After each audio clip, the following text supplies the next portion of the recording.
Kita masih membincangkan kebangkitan pro-demokrasi di Asia Barat dan juga Afrika Utara, dan kita akan melihat bagaimana adakah dengan kebangkitan ini akan muncul satu tamadun baru di rantau tersebut dengan situasi ataupun ekosistem yang ada pada hari ini. Majoritinya orang muda, dengan dunia ledakan maklumatnya, internet menjadi antara pemangkin kepada kebangkitan ini, dan juga kesedaran tentang pendidikan itu menjadi pemangkin juga kepada kebangkitan orang muda dan juga menuntut hak mereka yang lebih luas di sana. Jadi kalau kita nak lihat model terbaik, Prof, ada orang kata Turki boleh menjadi contoh kerana Ghannouchi apabila pulang ke Tunisia dalam bulan lepas mengatakan apa salahnya kita melihat Turki kerana apa pembaharuan yang dilakukan oleh Erdogan dan juga rakan-rakannya oleh Ak Parti di Turki boleh menjadi inspirasi kepada seluruh rantau tersebut. Ada yang mengatakan penganalisis politik antarabangsa boleh melihat Indonesia misalnya.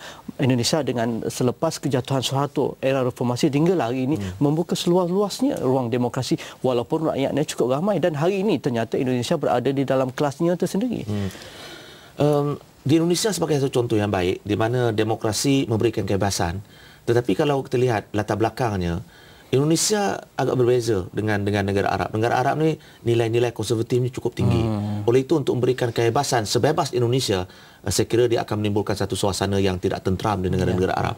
Oleh itu dalam konteks negara Arab ini, mereka harus mempunyai model demokrasi mereka yang tersendiri. Mungkin penyesuaian daripada model Turki dan juga model Indonesia. Tetapi seperti yang kita bincangkan tadi, negara Arab itu telah terlampau lama dalam keadaan yang tidak mempunyai kebebasan. Oleh itu bagi masyarakat Arab, mereka merasakan mereka sudah hilang pengharapan untuk masa depan. Kalau berterusan dengan diktaturnya, dengan monarkinya, mereka tahu mereka kaya. Orang Arab tahu bahawa mereka ini mempunyai tamadun yang cukup tinggi. Tetapi kalau dibandingkan dengan bangsa-bangsa lain, mereka diperhina, dipermainkan kerana tidak mempunyai satu sumbangan yang besar pada masyarakat dunia pada hari ini. Oleh itu, bagi generasi muda seperti yang Nazir sebutkan tadi, mereka merasakan bahawa untuk membolehkan mereka menjadi bangsa yang bertamadun, dihormati oleh generasi lain pada masa akan datang, mereka harus membuat perubahan.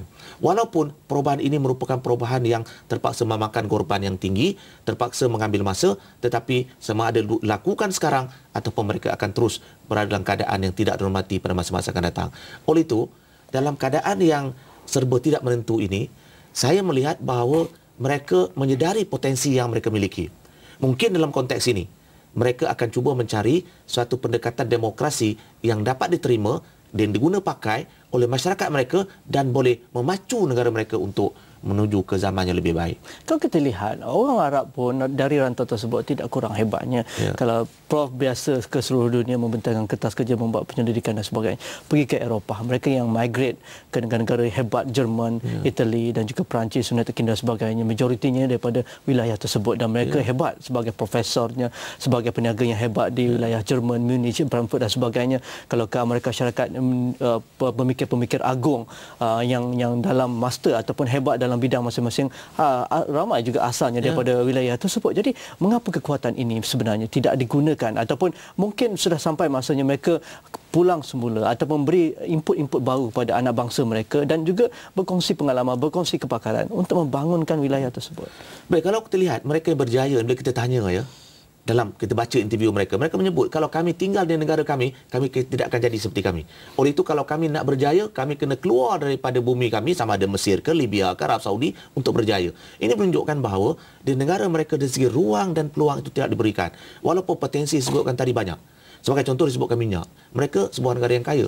Tetapi kalau kita dalam negara Arab, hampir tidak wujud apa yang dipanggil sebagai R&D, Research and Development. Jual mentah itu hampir tidak ada. Oleh itu, walaupun negara Arab ini kaya, tidak sebuah pun merupakan negara industri. Industri mereka berkaitan dengan minyak. Itu pun keluar minyak jual. Tidak ada industri miliaran. Tidak ada. Ini menunjukkan bahawa apa yang berlaku dalam negara Arab pada hari ini, walaupun mereka punya potensi, tetapi potensi itu tidak dimajukan. Dengan sebab itulah kalau kita lihat pada waktu ini, antara isu besarnya, penganggurannya cukup tinggi. 25%, 30%. Kerana selama ini penduduk mereka hidup dengan subsidi. Harap dengan kerajaan. Itu kalau dicampur dengan wanita, 100% sampai tidak bekerja, bermakna lebih 26%. Arab Saudi lebih 25% menganggur. Cuba bayangkan kalau mereka tanpa minyak. Oleh itu bagi mereka menyedari bahawa sesuatu harus dilakukan. Dengan potensi yang ada, inilah masanya. Kalau tidak, mereka sudah menunggu selama 60 tahun dan tidak ada berlaku sebarang perubahan, bermakna 60 tahun akan datang sama saja. Okay, terima kasih Prof. Rizwan Osman atas masa yang diberikan. Banyak sekali kita nak bincang malam ini Prof, tapi masa tak mengizinkan. InsyaAllah kita akan panggil lagi Prof datang ke studio Awani ini.